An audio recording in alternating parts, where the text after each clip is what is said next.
اعوذ باللہ من الشیطان الرجیم بسم اللہ الرحمن الرحیم ثم اخذت الذین کفروا فکیف کان نکیر، پھر میں نے ان لوگوں کو پکڑ لیا جنہوں نے کفر کیا تو کیسا تھا میرا عذاب۔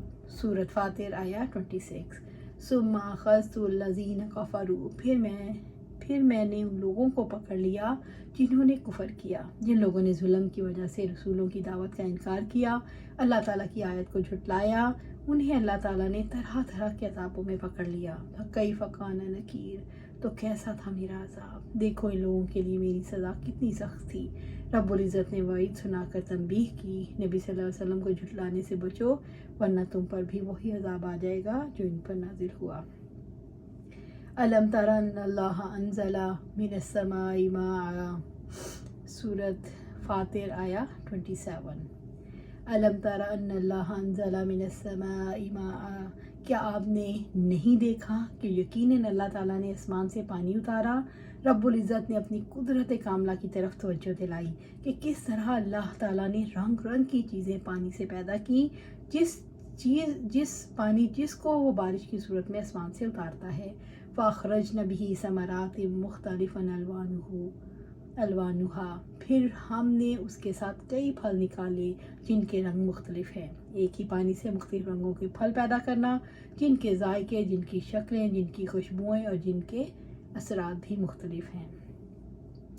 وَمِنَ الْجِبَالِ جُدَدٌ بِيضٌ وَحُمْرٌ مُخْتَلِفٌ أَلْوَانُهَا وَغَرَابِيبُ سُودٌ، اور پہاڑوں میں سفید اور سرخ قطعے ہیں جن کے رنگ مختلف ہیں اور کچھ سخت کالے سیاہ ہیں۔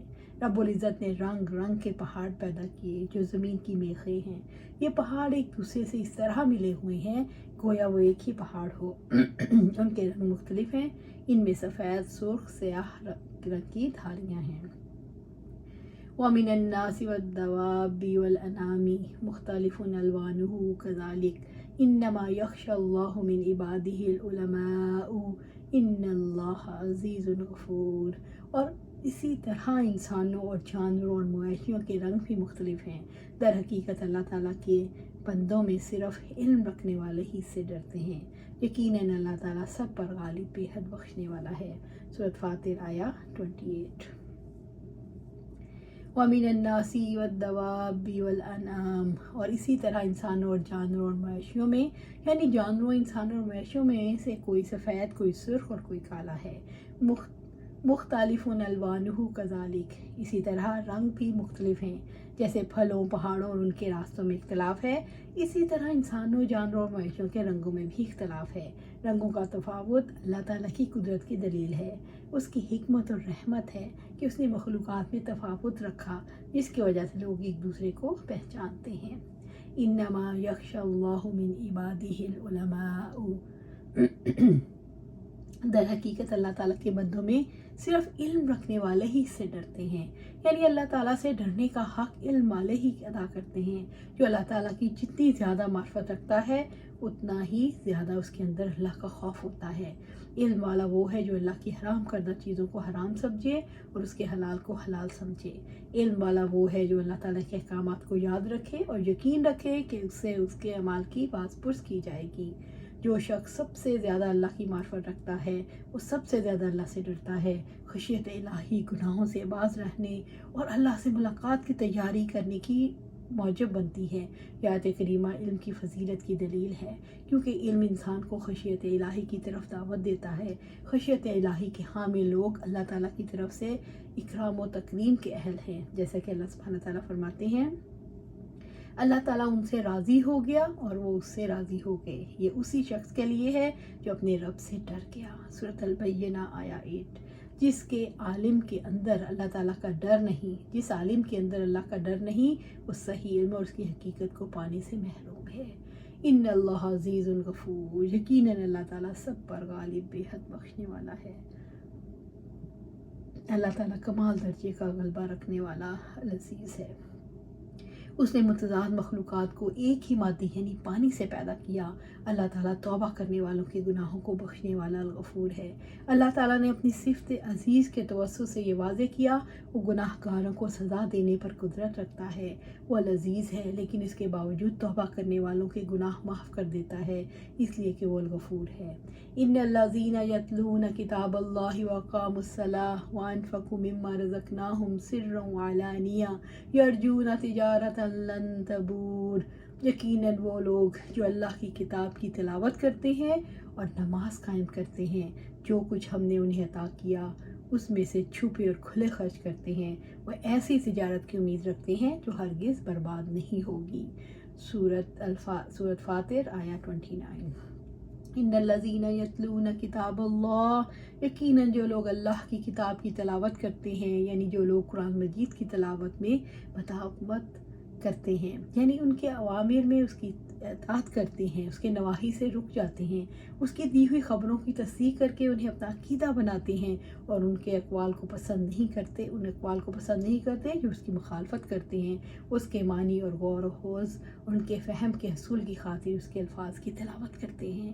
واقاموا الصلاۃ، اور نماز قائم کرتے ہیں، یعنی وہ وقت کی پابندی، شرائط، ارکان، آداب اور خشوع کے ساتھ نماز ادا کرتے ہیں، وہ دین کے ستون اور ایمان کی میزان کو پکڑ لیتے ہیں۔ وانفقوا مما رزقناہم سرا وعلانیہ، اور جو کچھ ہم نے انہیں عطا کیا اس میں سے کھلے اور چھپے خرچ کرتے ہیں، جو زکوٰۃ اور صدقات کھلے چھپے خرچ کرتے ہیں۔ یرجون، وہ امید رکھتے ہیں، یعنی وہ تلاوت قرآن، نماز اور اللہ کی راہ میں خرچ کرنے سے امید رکھتے ہیں۔ تجارت لن تبور، ایسی تجارت جو ہرگز برباد نہیں ہوگی، ایسی تجارت کی جو کبھی کساد کا شکار ہوگی نہ فساد کا، بلکہ وہ سب سے بڑی عالی شان اور افضل ترین تجارت ہے۔ آگاہ رہو، وہ تجارت ان کے رب کی رضا، ان کے بے پایہ ثواب کا حصول، اس کی ناراضگی اور عذاب سے نجات ہے۔ اس آیت کریمہ میں ان اہل ایمان کے اعمال میں اخلاص کی طرف اشارہ ہے، اس امر کی بھی طرف اشارہ ہے کہ ان اعمال میں ان کے مقاصد برے اور نیت فاسد نہیں۔ اللہ تعالیٰ نے فرمایا وہ جس چیز کی امید کرتے تھے ان کو حاصل ہوگی۔ اللہ تعالیٰ سے کی گئی تجارت کبھی خسارے میں نہیں جا سکتی۔ تجارتی خسارہ تبھی ہوتا ہے جب کسی کے اصل زر میں کمی واقع ہو جائے۔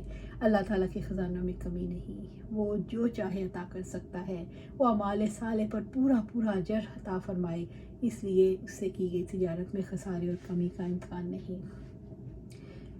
لِيُوَفِّيَهُمْ أَجُورَهُمْ وَيَزِيدَهُمْ مِنْ فَضْلِهِ إِنَّهُ غَفُورٌ شَكُورٌ، تاکہ اللہ تعالیٰ ان کے اجر ان کو پورے کے پورے دے اور اپنے فضل سے ان کو اور زیادہ دے، یقیناً وہ بے حد بخشنے والا نہایت قدردان ہے۔ سورۃ فاطر آیا 30۔ لِيُوَفِّيَهُمْ أَجُورَهُمْ، تاکہ اللہ تعالیٰ ان کے اجر ان کو پورے کے پورے دے، اللہ تعالیٰ ان کے اعمال کا پورا بدلہ دے جس کا انہوں نے تصور بھی نہ کیا ہوگا۔ وَيَزِيدَهُمْ مِنْ فَضْلِهِ، اور اپنے فضل سے ان کو اور زیادہ دے، یعنی اللہ تعالیٰ اپنے فضل سے ان کے اجر سے بڑھ کر نوازے۔ إِنَّهُ غَفُورٌ شَكُورٌ، یقیناً وہ بخت بخشنے والا نہایت قدردان ہے۔ اللہ تعالیٰ ان کے گناہوں کو بخش دے گا، یقیناً وہ غفور ہے۔ اللہ تعالیٰ ان کے نیک اعمال کو شرف قبولیت بخشے گا، یقیناً وہ شکور ہے۔ اللہ تعالیٰ نے اعمال کے پورے اجر دینے سے یہ شعور دلایا کہ وہ نقائص سے درگزر کرتا ہے اور مومن بندوں سے گناہ معاف کرتا ہے، اور وہ سچے دل سے توبہ کریں، وہ غفور ہے۔ اللہ تعالیٰ نے اعمال کے اجر کو اپنے فضل سے بڑھانے سے اپنی قدردانی کا شعور دلایا کہ وہ تھوڑے کو قبول کرتا ہے، وہ ایمان والوں کی اطاعت اور نیک اعمال کا قدردان ہے، وہ اعمال کا اجر زیادہ دیتا ہے، وہ شکور ہے۔ اللہ سبحانہ تعالیٰ ہمیں بھی ہمارے تھوڑے کاموں کو قبول فرما۔ اللہ سبحانہ تعالیٰ ہمیں ان کو اپنی فضل سے ان کو بڑھا دے، ہماری تھوڑی نیکیوں کو تھوڑے نیک اعمال کو ملٹی پلائی کر دے۔ اللہ سبحانہ تعالیٰ ان کی قدردانی کر، اللہ سبحانہ تعالیٰ جنت الفردوس کے اعلیٰ مقام پر جگہ عطا فرما، قیامت والے دن ہمیں سرخرو فرما، آمین یا رب العالمین۔